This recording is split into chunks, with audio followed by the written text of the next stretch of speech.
नमस्कार मित्रांनो. लग्नानंतर होईलच प्रेम या मालिकेच्या 30 डिसेंबरच्या एपिसोडमध्ये खूप छान ट्विस्ट बघायला मिळतोय. आणि ट्विस्ट असा असणार आहे की नंदिनी जीवाला भेटून घरी येते. ती काव्यासोबत बाहेर बसलेली असते. काव्य आपलं मन मोकळं करते. काव्य म्हणते, ताई, अगं बाबा माझ्याशी बोलत नाहीये. पार्थने अबोला धरलाय. ते चिडलेत माझ्यावरती. आणि तू तू सुद्धा गप्प गप्प आहे. अगं मी एकटी पडले ग. ज्या घरामध्ये कोपऱ्यानं कोपरा मला आपलासा वाटायचा, ते घर आता परकं वाटायला लागले. ताई, अगं बोल ना माझ्याशी. अगं चूक केली आम्ही, पण एवढी पण मोठी चूक केली नाहीये. आम्ही मूव ऑन झालोय. काव्य आपली बाजू पटवून देण्याचा प्रयत्न करत असते आणि नंदिनीला काव्याचं मन कळत असतं. तर इथे देशमुखांच्या घरी सगळे जेवायला बसलेले असतात. पार्थला कांदा हवा असतो. जीवा म्हणतो, दादा माझ्या ताटातला घे ना. पार्थ म्हणतो, नकोय तुझा मला. जीवा म्हणतो, अरे दादा, लहानपणापासून आपण एकत्र तर खात आलोय ना. पार्थला आठवतं की आपण एकत्र खात आलोय, तसंच आपण बायकोसुद्धा शेअर केली आहे. पार्थ खूपच चिडतो आणि त्याला ठसका लागतो. जीवा धावत येतो आणि त्याच्या डोक्यावरती पाणी मारत असतो. तो म्हणतो, वर बघ वर बघ. पार्थला काव्याची आठवण येते आणि तो जीवाला आपल्यापासून लांब करतो. पार्थची तळमळ सगळ्यांना दिसत असते. आता पार्थ, नंदिनी, जीवा, काव्या यांना कसं माफ करतायत हे बघण्यासारखं असेल. तर या सगळ्याची सुरुवात कशी होते ते थोडक्यात पाहू. तर मालिकेमध्ये आपल्याला असं बघायला मिळतंय की जीवा, नंदिनी आतमध्ये येतात. ते टेबलवर बसतात. जीवा नंदिनीवरती त्याचं किती प्रेम आहे हे सांगण्याचा प्रयत्न करतो आणि मागचं सगळं विसरून जायला सांगतो. नंदिनी म्हणते, जीवा, 3 महिन्यात मला डिवोर्स हवा होता ना, तो आता मला नकोय. जीवा खूप खुश होतो. त्याला असं वाटतं की नंदिनीला आता डिवोर्स नकोय. ती आता मागचं सगळं विसरून आपला स्वीकार करणार आहे. जीवा खूप खुश होतो. तर इथे पार्थ ऑफिसवरून दमून घरी येतो आणि तेवढ्यात दारावरची बेल वाजते. पार्थ दरवाजा उघडतो आणि समोर पेस्ट्रीवाला असतो. तो ऑर्डर देतो. पार्थ म्हणतो, ही तर माझी ऑर्डर नाही आहे. पार्थला काव्याचा फोन येतो, पण पार्थ तो फोन घेत नाही, तो कट करतो. काव्या पार्सलवाल्याला फोन लावते आणि त्याला फोन स्पीकरवर टाकायला लावते. काव्या पार्थला म्हणते, पार्थ, अहो ही पेस्ट्री घ्या ना. मी नाही का तुमच्यावरती रागवले होते, माहेरी निघून आले होते, त्यावेळेस तुम्ही कसे पेस्ट्रीवाले बनून आले होतात, त्या पद्धतीने मी केले. प्लीज पेस्ट्री घ्या. पार्थ पेस्ट्री घ्यायला नकार देत असतो. काव्या म्हणते, माझं प्रेम आहे, प्रेमाखातर. पार्थ म्हणतो, नाही, मी माझ्या आयुष्याच्या डिक्शनरीमधून प्रेम नावाचा शब्द पुसून टाकलाय.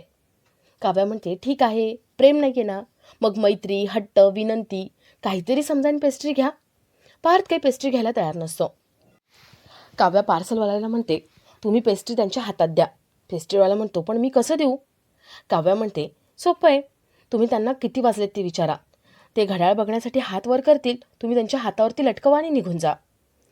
काव्याने सांगितल्याप्रमाणे पार्सलवाला करतो. तो पार्थच्या हातावरती ती पिशवी लटकवतो आणि निघून जातो. इथे काव्या फोन ठेवून देते. काव्य मनात म्हणते, मला माहिती आहे ना पार्थ देशमुख, तुम्ही आता काय कराल. तुम्ही रागावलेले असाल.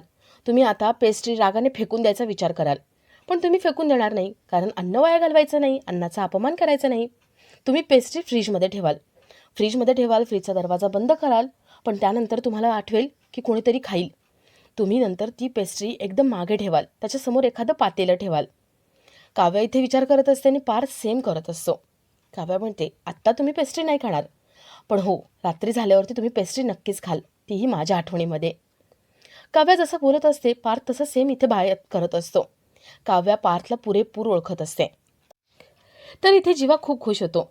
जीवा म्हणतो, नंदिनी, म्हणजे तुला डिवोर्स नकोय, तू मागचं सगळं विसरली आहेस. खूप छान बातमी दिली आहेस नंदिनी, आत्ताच्या आत्ता माझ्यासोबत चल, तुझी बॅग मी नंतर आणतो. नंदिनी म्हणते, नाही हा, वेगळा अर्थ काढू नका तुम्ही. आता जीवा, नंदिनी हे वेगळे झालेत ना, ते वेगळेच राहणार. मला 3 महिने डिवोर्स नको आहे. फास्ट ट्रॅकमध्ये मला डिवोर्स हवा आहे. जीवाच्या पायाखालची जमीन सरकते. जीवा म्हणतो, नंदिनी असं करू नकोस ना, प्लीज जरा ऐकून घे. जीवा नंदिनीला समजवायचा प्रयत्न करतो, पण नंदिनी काही ऐकून घ्यायला तयार नसते. तर इथे काव्या अनिशाला बोलवून घेते आणि अनिशाला पेस्ट्रीबद्दल सगळं सांगते. अनिशा म्हणते, वा, छान प्रयत्न करतेस तू. काव्या म्हणते, मी ठरवले 100% प्रयत्न करायचे आणि माझ्या पार्थ देशमुखांना सगळं विसरायला लावायचं. माझी पूर्ण खात्री आहे, एक दिवस ते सगळं मागचं विसरणार आणि मला ॲक्सेप्ट करणारच. मला माहिती आहे ना माझे पार्थ कसे आहेत. वेळ घेतील, पण मला माफ नक्कीच करतील. हा डिसेंबर महिना वाईट गेलाय, पण येणारा जानेवारी महिना प्रेमाचा असणार. ते माझा स्वीकार करणारच, मला माफ करणारच. नंदिनी ताई जीवाला माफ करेल, त्यांना स्वीकारेल. आता मला असं वाटायला लागले की जीवा माझ्या आयुष्यामध्ये कधीच नव्हता. तो माझा कधीच नव्हता. तो होता तो नंदिनीताईचा. आणि माझे होते ते पार्थ. आत्ता मला आयुष्याचा खरा अर्थ कळायला लागलाय. प्रेमाचा खरा अर्थ कळायला लागलाय. पार्थ माझे होणारच. काव्या खुश असते. काव्या मनात म्हणते, आता डिवोर्स नाही होणार. आता प्रेमाने एकमेकांचं मन जिंकणार. तर इथे नंदिनी मागे लागलेली असते. तिचा हट्ट असतो, फास्ट ट्रॅकमध्ये डिवोर्स हवा. जीवा तिला समजवायचा प्रयत्न करतो.